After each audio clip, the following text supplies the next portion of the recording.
ہر سال تو نہیں آتا، ابھی پچھلے سال بھی اگر آیا تھا تو بلکہ 2025 میں آیا تھا تو 3-4 سال کے بعد آیا تھا، ٹھیک ہے.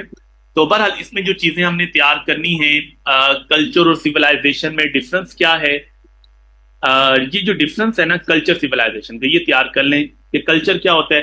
کسی قوم کا رہن سہن، کھانے پینے کا طریقہ، ان کی ڈریس کی سینس کیا ہے، ان کے گھر مکان کیسے بناتے ہیں، ان کی سوشل کسٹم کیا ہے، ان کے نارمس کیا ہیں، ان ساری چیزوں کو ہم کلچر میں کاؤنٹ کرتے ہیں. اور جب بہت سارے کلچرز کو آپ اکٹھا کر دیں، کلیکشن آف مینی کلچرز جو ہیں وہ کیا بن جاتی ہے، تہذیب بن جاتی ہے، ٹھیک ہے. ایک تو یہ سمپل کلچر اور سویلائزیشن پہ آپ بات کر لیں کہ custom, beliefs, art, way of life, dresses, meals, houses, social organisation of a particular country or group is called culture. And collection of many culture within a large community is called civilisation. تو یہ culture, civilisation اور ظاہر ہے کہ ایک دوسرے کے ساتھ لنک ہیں. اچھا، ان کے کمپوننٹ کیا ہیں سویلائزیشن کے؟ تو کچھ چیزیں تو ایکسٹرنل کمپوننٹ ہوتی ہیں جو آپ کو سب کی سیم نظر آتی ہیں، جو فزیکل اچیومنٹ ہیں ان کی بلڈنگز ہیں، ان کی مشینری ہے، ان کی آرٹ اینڈ آرکیٹیکچر ہے، ان کی آئی ٹی ڈیولپمنٹ ہے، یہ تو ایکسٹرنل کمپوننٹ ہیں، ٹھیک ہے. لیکن انٹرنل جو کمپوننٹ ہیں ان میں ان کے ایتھیکل ویلیوز، ان کی اسپرچل ویلیوز، ان کا ورشپ کا نظام کیا ہے، ان کا عبادات کا نظام کیا ہے، ان کے بلیفس کیا ہیں، یہ ساری چیزیں انٹرنل آتی ہیں. اسی وجہ سے ہم کہتے ہیں کہ جو بھی سویلائزیشن ہوگی، ایک اس کی باڈی ہوتی ہے، ایک اس کی سول ہوتی ہے. باڈی تو ہر سویلائزیشن کی آلموسٹ آپ کو سیم نظر آ جائے گی، کیونکہ اپیرنٹ جتنی بھی پکچرز ہیں اپیرنٹلی آپ ان کو دیکھ رہے ہیں تو آپ کو ترقی نظر آ رہی ہے. لیکن سول جو ہے وہ ہر ایک کی ڈفرینٹ ہے. اس کے اندر ان کا بلیف سسٹم، ان کی عبادات کا نظام، ان کا سوشل سسٹم، ان کا ایتھیکل سسٹم، ان کی مورل ویلیوز، وہ ساری چیزیں آپ کو ڈفرینٹ نظر آتی ہیں، ٹھیک ہے. تو یہ سویلائزیشن کے کچھ ایکسٹرنل کمپوننٹ ہوتے ہیں، کچھ انٹرنل کمپوننٹ ہوتے ہیں، ٹھیک ہے. باڈی میں کیا کیا چیزیں آ جاتی ہیں، material achievement such as buildings, factories, machines, ٹھیک ہے. اور سول میں the set of ideologies, concept, moral values, manners, traditions, یہ ساری چیزیں اس میں آ جاتی ہیں. اچھا، اگر آپ اسلامی تہذیب کے حوالے سے کوئی ایک کتاب دیکھنا چاہتے ہیں، یہ بہت خوبصورت کتاب ہے، اسلامی تہذیب اور اس کے اصول مبادی، ابو الاعلیٰ مودودی کی کتاب ہے. اور اس کتاب کے اندر انہوں نے بنیادی طور پر سویلائزیشن پہ بڑی بات کی اور بتایا کہ اسلامک سویلائزیشن کیا ہے. جس کا خلاصہ نکلتا ہے وہ میں آپ کے سامنے رکھ دیتا ہوں. ایک تو انہوں نے فاؤنڈیشن بتائی اسلامک سویلائزیشن کی، بنیاد، اور بنیاد انہوں نے ساری ڈسکشن کے بعد کہا کہ جو آرٹیکلز آف فیتھ ہیں وہ ہماری اسلامک سویلائزیشن کی بنیاد ہے، جس میں آپ توحید، رسالت، آخرت پہ بات کر سکتے ہیں، یہ آپ پڑھ چکے ہیں. اور دوسرے نمبر پہ انہوں نے کمپوننٹ کی بات کی کہ اسلامک سویلائزیشن کی کمپوننٹ کیا ہیں، تو اس میں انہوں نے پلرز آف اسلام، سوشل اور ایتھیکل سسٹم پہ بات کی، ٹھیک ہے.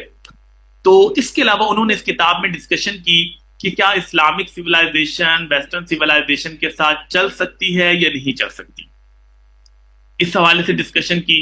تو اس میں آپ کہہ سکتے ہیں دیکھیں اسلامک سویلائزیشن دنیا کی ہر سویلائزیشن کے ساتھ چل سکتی ہے، ٹھیک ہے، اس میں تو کوئی پرابلم نہیں ہے. لیکن پرابلم کہاں پر آتی ہے کہ کیا وہ مرج ہو سکتی ہے یا نہیں ہو سکتی. مرج نہیں ہو سکتی، باقی چل تو سکتی ہے. اس میں آپ ایگزامپل دیں کہ نبی کریم صلی اللہ علیہ وسلم نے چارٹر آف مدینہ کیا تو کس کے ساتھ کیا، یہود کی سویلائزیشن کے ساتھ کیا. اسی طریقے سے نبی کریم صلی اللہ علیہ وسلم نے ٹریٹی آف حدیبیہ کیا تو پیجنس جو مشرک تھے ان کے ساتھ کیا. اسی طریقے سے نبی کریم صلی اللہ علیہ وسلم نے کرسچن کمیونٹی کے ساتھ، نجران کے ساتھ ایک معاہدہ کیا. مائگریشن ٹو ایبیسینیا میں آپ کو چیزیں نظر آتی ہیں. اس کا مطلب ہے کہ اسلامک سویلائزیشن دنیا کی ہر سویلائزیشن کے ساتھ چل سکتی ہے. لیکن مسئلہ کیا ہے کہ اس کے ساتھ آپ مرج کر دیں اور کہہ دیں کہ ایک ہی سویلائزیشن آپ کی ہوگی تو ظاہر مرج تو نہیں ہو سکتی. یہ چیز پہ آپ بات کر لیں کہ یہ نہیں ہے. اس کے علاوہ اسلامی تہذیب کی خصوصیات آپ سے پوچھی جا سکتی ہیں، وہ آپ اس کے اوپر بات کر لیں کہ وہ کون کون سی خصوصیات ہیں. اچھا، اس کے علاوہ نا ایک دو چیزیں اور ہیں، اگرچہ اس پہ کوشچن نہیں آیا لیکن پھر بھی میں آپ کو ایک منٹ شو کروا دیتا ہوں. آپ کو اسکرین نظر آ رہی ہے بچے؟ اسکرین نظر آ رہی ہے؟ اس میں نا ویسے کلیش آف سویلائزیشن پہ کبھی کوشچن نہیں آیا، کلیش آف سویلائزیشن پہ، لیکن پھر بھی اچھا ایک تو میں کریکٹرسٹکس کی بات کر رہا تھا نا، کریکٹرسٹکس کے اندر نا توحید، یہ 8 خصوصیات انہوں نے خود بتائی ہیں، ٹھیک ہے. تو ہی self purification, dignity of man, equality, social justice, moral values and tolerance and rule of law. اچھا اس کے علاوہ نا آپ نے جو ایک ہنٹنگٹن کی تھیری ہے کلیش آف سیولائزیشن, اس کو بھی ایک نظر دیکھ لیجئے گا کہ اس میں کوئی چیز پوچھی نہ جا سکے, کیونکہ آج کل آپ کو پتہ ہے کہ چیزیں عجیب انداز سے پوچھ لیتے ہیں. تو یہ کلیش آف سیولائزیشن ہے, ہنٹنگٹن کی تھیری جو ہے اس کو تھوڑا دیکھیں. میں خیال ہے آپ لوگ اس کو پڑھتے ہیں کرنٹ افیئر میں یا نہیں پڑھتے؟ سر ابھی تک کرنٹ افیئر سٹارٹ نہیں ہوئے ہمارے. ہاں اس میں آپ دیکھ لیجئے گا, اس میں آپ پڑھیں تو ویل اینڈ گڈ, نہیں پڑھے تو پھر اس کو تھوڑا سا دیکھ لیجئے گا, ٹھیک ہے. تو اب آپ نے اب جو تیاری کرنی ہے وہ کیسے کرنی ہے, ایم سی کیوز کیسے تیار کرنے ہیں. دیکھیں ایم سی کیوز کے لیے میں آپ کو ایک کتاب دوں گا جس کے اندر ٹاپیکل چیزیں لکھی ہوئی ہیں. وہ ٹاپیکل چیزیں کون سی ہیں اس کو آپ ایک نظر دیکھ لیجئے کہ اس میں ایک تو سیرت کے اوپر ایم سی کیوز بہت سارے آتے ہیں, آپ سیرت کی تمام چیزوں کو تیار کیا کریں. اس کے علاوہ آپ اگر دیکھتے ہیں تو قرآن کی انفارمیشن بہت زیادہ ہے, صحابہ صحابیات کے ٹائٹلز, انبیاء کے ٹائٹلز وہ تیار کرنے ہیں, نماز کی ٹائپس, حج کی ٹرمینالوجی, حدیث کی ٹائپس, ان کے اوپر ایم سی کیوز بہت آتے ہیں. کتابوں کے نام یہ تیار کریں, کون کون سی عبادت کب فرض ہوئی اس کو تیار کریں. تو وہ آپ کو میں نے ٹاپیکل ایک چیز بھیجوں گا, ایم سی کیوز کے لیے آپ نے اس کو دیکھ لینا, تو آپ کی چیزیں بہتر ہو جائیں گی اس حوالے سے, ٹھیک ہے. اور باقی دیکھیں آپ نے جو تیاری کرنی ہے اپنے لیے, آپ کو نوٹس خود بنائیں, ڈیٹیل نوٹس بھی, شارٹ نوٹس بھی. اور دیکھیں جب ایک چیپٹر آپ کا تیار ہو جائے نا, جیسے آپ نے سیرت کو تیار کر لیا ہے, تو سیرت میں جتنے بھی کوشچنز ہیں نا ان کوشچنز کی آپ آؤٹ لائن بنا لیں, تاکہ آپ کو پتہ لگ جائے کہ پاس پیپر میں کوئی ایسا کوشچن تو نہیں ہے جو میں نہیں کر سکتا. اسی طریقے سے اگر آپ ہیومن رائٹس کا کوشچن کر رہے ہیں اس کے اوپر آپ بات کر لیں, اس کو آپ ایک نظر پوری اس کی آؤٹ لائن بنا لیں تاکہ اس میں آپ کو کوئی پرابلم نہ ہو. باقی یہ کہ ہر چیپٹر کی شروع کی آیات, حدیثیں, کوٹیشن میں نے آپ کو ساتھ سے سینڈ کی ہیں, ان کو آپ دیکھ سکتے ہیں. تو اب مجھے بتائیے کہ اور کیا ایشوز ہیں آپ کے, کیا آپ آج کی کلاس تو تقریباً ختم ہو رہی ہے, پھر ساتھ ساتھ میں آپ کے ساتھ ڈسکشن ہے. واٹس ایپ پہ گروپ ہمارا ہے, اس میں ہم وائس میسج کے ذریعے سے نا آپ کی ایشوز سالو کرتے رہیں گے. کوئی ٹاپک ایسا ہے مشکل ہو رہی ہے آپ مجھے وہاں پہ بتائیں گے, میں انشاءاللہ آپ کو آؤٹ لائن بنا دوں گا. تو اس وجہ سے پریشان نہ ہوں کہ آج ہماری کلاس ختم ہو رہی ہے تو شاید رابطہ نہیں ہوگا. ٹھیک ہے, کبھی میسج کا جواب دینے میں مجھ سے ہو جاتا ہے, لیکن انشاءاللہ گروپ کو میں دیکھتا رہوں گا, تو گروپ میں ڈسکشن ہم لوگ کرتے رہیں گے اس حوالے سے, ٹھیک ہے. اس میں کوشش کریں کہ اور باتیں نہ کیا کریں. تو ہم لوگ یہی چیزیں ہیں, کسی کی کیوری ہے تو گروپ کے اندر ہم کریں گے, تو باقی لوگ کا بھی چیزیں سالو ہو جائیں گی. باقی دیکھیں ہمارے پاس آپ کو پتہ ہے 21 کلاسز ہوتی ہیں بچے, اور اسی کے اندر ہم نے ساری چیزیں کرنی ہوتی ہیں. آپ کو پتہ ہے آپ لوگ کوشچن کتنے کرتے ہیں. اور سیکنڈلی شروع میں ہمیں اتنا آہستہ لے کے چلنا پڑا کیونکہ آپ لوگوں کو یہ بتانا تھا کہ کوشچن لکھتے کیسے ہیں نا, کریٹیکل انالیسس کیسے کرنا ہے. اور اسی وجہ سے آپ دیکھتے ہیں ہمارا پہلا چیپٹر 6 7 8 دنوں تک چلا گیا, کیونکہ میں یہ چاہ رہا تھا کہ جو شروع کی امپورٹنٹ چیپٹرز ہیں نا وہ ہم تفصیل سے کر لیں, اس میں چاہے ٹائم لگ جائے. جیسے ہمارا سیرت کا چیپٹر ہم نے بہت تفصیل سے کر لیا, ہیومن رائٹس کا کر لیا بہت تفصیل سے, اکنامک سسٹم چیپٹر نمبر 7 کر لیا. تو اس طرح کے چیپٹرز میں کیونکہ کوشچن آنے کے چانسز بھی زیادہ ہوتے ہیں, لیکن آپ کی بیس بنانی تھی. باقی مجھے بہت اچھا لگا خاص طور پر آپ لوگوں کے ساتھ یہ جو ہمارا جو سیشن رہا, ماشاءاللہ بہت اچھے ہیں آپ سب, آپ کے کوشچن, آپ کی جو تھرسٹ ہے نالج کی. اور ٹائم ہوتا تو ہم اس کو اور آرام سے کرتے اور آپ لوگوں کے کوشچنس کو میں اور لیتا. مجھے بہت اچھا لگتا ہے جب آپ لوگ کوشچن کرتے ہیں, ہم ڈسکشن کرتے ہیں, اور کیونکہ آپ لوگوں کو بھی آئی تھنک کہ فرسٹ ٹائم اتنا موقع ملتا ہے کہ ہم کھل کے بات کر سکیں, ورنہ یونیورسٹی اور کالج لیول پہ تو ایک فارمیلٹی ہوتی ہے. تو بہرحال آگے انشاءاللہ زندگی ہے, جو بھی آپ کا ایشو ہوتا ہے اس کو ہم ڈسکس کرتے رہیں گے. اور آپ سب کے لیے میری طرف سے بہت سی دعائیں ہیں, نیک تمنائیں ہیں. اللہ آپ سب کو کامیاب کرے, اور دل سے میں آپ سب کی یہ قدر کرتا ہوں کہ آپ لوگ محنت کرتے ہیں اور اتنی آپ لوگ اسٹرگل کرتے ہیں CSS کے حوالے سے. تو باقی 2 چیزیں بچے میں آپ کو آخری کلاس میں ضرور کہوں گا کہ نبی علیہ السلام دنیا سے جا رہے تھے تو انہوں نے امت کو 2 چیزوں کی وصیت کی تھی. ایک کہا تھا کہ امت تم نے نماز نہیں چھوڑنی اور اپنے ماتحتوں سے اچھا سلوک کرنا ہے. تو یہی 2 آپ کو میری فائنل ایڈوائس ہوگی کہ کبھی زندگی میں یاد آ جائے تو دیکھیں نماز کو فوکس کر لیں. کچھ بھی ہو جائے نا, آپ کے پاس ٹائم نہیں ہے, آپ فرض پڑھ لیجئے, لیکن نماز کو اپنی زندگی میں پرماننٹ داخل کر لیجئے. اور سیکنڈ نمبر پہ آپ اچھی جگہوں پہ جائیں, میری دعا ہے. اس میں جو آپ کے سب آرڈینیٹس ہیں ان کے ساتھ رویہ اچھا رکھیں. آپ کا گارڈ, آپ کا PN اگر اس کی زندگی آپ کی وجہ سے تبدیل نہیں ہو سکتی نا, تو پھر ہمارے اس عہدوں کا کوئی فائدہ نہیں ہے, ٹھیک ہے. تو ان کا بھی خیال ضرور رکھا کریں, ان کو سلوٹ نہیں کرنا, ان کے ساتھ ہنس کے بات کر لیں, ان کو سلوٹ کرنا ہے. عید کے موقع پر ان کو آپ تھوڑی سی عیدی دے دیتے ہیں, ان کی آپ ضرورت پوچھ لیتے ہیں کہ آپ لوگ کیا کرتے ہیں, تھوڑا سا انٹرسٹ لے لیتے ہیں, تو وہ سب سے بڑی بات ہے. یہی 2 کام نبی علیہ السلام نے آخری وقت میں بولے تھے کہ امت آپ کو میں 2 چیزیں بتا رہا ہوں, نماز نہیں چھوڑنی ہے اور اپنے ماتحتوں سے اچھا سلوک کرنا ہے. باقی آپ سب بہت اچھے ہیں اور ہمیشہ میں دعاؤں میں یاد رکھوں گا, اور ویسے بھی رابطہ رہے گا آپ سے. اور اگر کوئی آپ سے میرے سے غلطی کوتاہی ہوئی تو آپ نے اس کو دل میں نہیں رکھنا اور اس کو معاف کر دیجیے گا اگر کسی کے ساتھ کوئی ایسا ہوا, ٹھیک ہے جی. تو باقی آپ نے کچھ کہنا ہوتا بتا دیجیے جی. سر السلام علیکم. وعلیکم السلام. سر فرسٹ آف آل سر آپ کا بہت زیادہ شکریہ سر, آپ نے اتنا اچھا ہمیں سمجھایا. سر کچھ کویسچنز ہیں, پوچھ سکتی ہوں ابھی؟ رمشا کوشچن آپ لوگ مجھ سے واٹس ایپ پہ پوچھ لیں, انشاءاللہ وہ ڈسکس کریں گے کیونکہ اب ٹائم 6:30 ہو گئے ہیں نا. Okay sir. Sir second chapter کا ٹیسٹ بتا دیں ہیومن رائٹس کا, وہ کب عید لینا کے ہے بعد آپ نے؟ رکھتے ہیں, سویرا عید کے بعد رکھتے ہیں, ٹھیک ہے. سر میرا تھوڑا انٹرنیٹ کا ایشو تھا, کائنڈلی یہ صرف یہ بتا دیں کہ ہم نے حدیث والا سیکشن کیا ہے جس میں حدیث کی بکس اور ان کی ڈیٹیلز ہیں, یا وہ ہم نے خود حدیث کرنا ہے والا تھوڑا سیکشن جو ہے آپ کے سلیبس میں تو ہے نہیں ہے, لیکن حدیث کی ٹائپس میں آپ کو ویسے گروپ میں کروا دوں گا, ٹھیک ہے. اس پہ MCQs آتے ہیں لیکن وہ آپ کے سلیبس میں نہیں ہے, لیکن ویسے وہ دے دیتے ہیں, تو وہ میں آپ کو بھیج دوں گا, ٹھیک ہے. جو چیزیں ایسی ہوئی نا میں آپ کو وائس میسج کر دیا کروں گا, آپ لوگ کہیں گے مجھے یہ والا ٹاپک بتا دیں تو میں وائس میسج میں انشاءاللہ کروا دیا کروں گا آپ لوگوں کو, ٹھیک ہے. بلکہ مجھے عید کی چھٹیوں میں اور آپ سر لوگ یہ بتا والی آج والی سلائڈس بھی سینڈ کر دیجیے گا کہ اوکے بیٹا کر دیں گے, ٹھیک ہے. جی ہیرا ملک. السلام علیکم سر. سر کائنڈلی جو اکنامک ہے یا جو وہ والا ہے نا توحید اور رسالت, اس پہ اگر ایک کوشچن سالو کیا ہو سینڈ کر لے کائنڈلی تو بہت زیادہ ہمارے لیے اکنامکس والا کوشچن میں آپ کو دکھا دیتا ہوں. اکنامکس والا کوشچن, 1 منٹ, بلکہ آپ کو اسکرین نظر آ رہی ہے نا, یہ 2025 میں آیا تھا نا, میں بلکہ 2025 کا آپ کو کوشچن دکھا دیتا ہوں.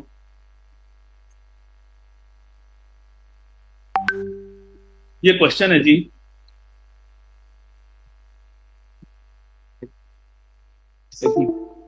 ایک اور سر خلفائے راشدین کا جو دور تھا, دور خلافت, اس کے بارے میں بھی تھوڑا بتا دیں کہ ہم نے کتنی ڈیٹیل میں یا کتنا کرنا ہے, یا آپ مٹیریل شیئر کریں گے صرف وہ پڑھنا ہے؟